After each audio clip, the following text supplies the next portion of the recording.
if you can see this rather old-looking article, in 1967, it's got there, Mortality of Bereavement.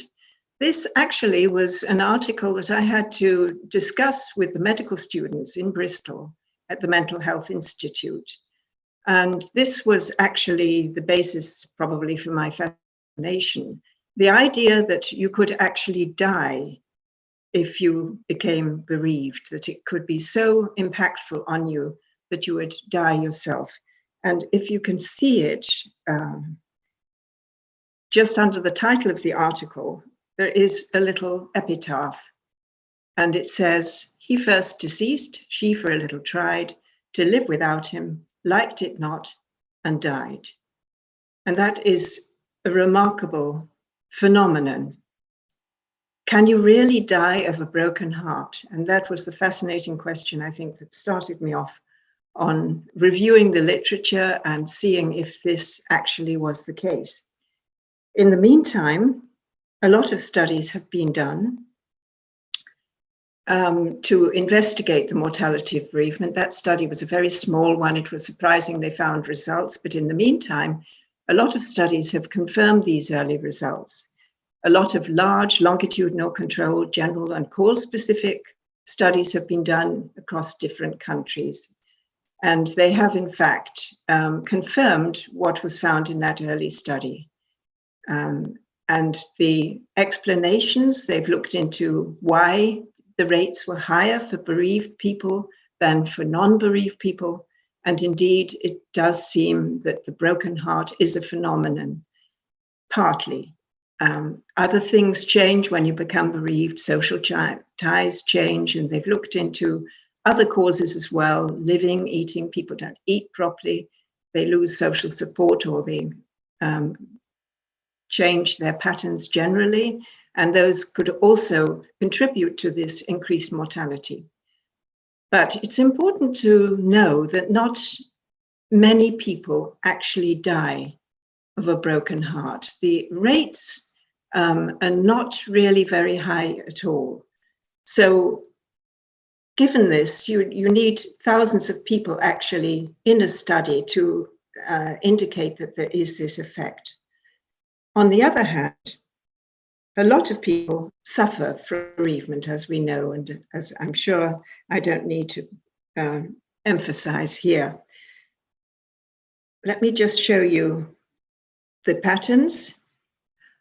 Prevalences of complicated grief and other problems.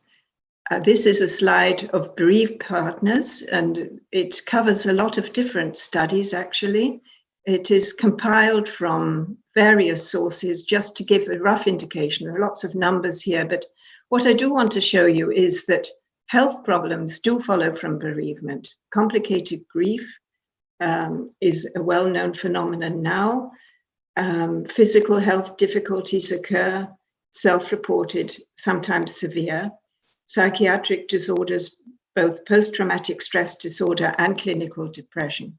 But if you look at the prevalence, what you see is that these are minorities. They're quite substantial minorities, but they are troubles that do not occur for the majority of bereaved people. Most people manage to cope with their loss in their own way over time, suffering for many, acutely for many, but complications of in terms of disorders occur in a minority of people.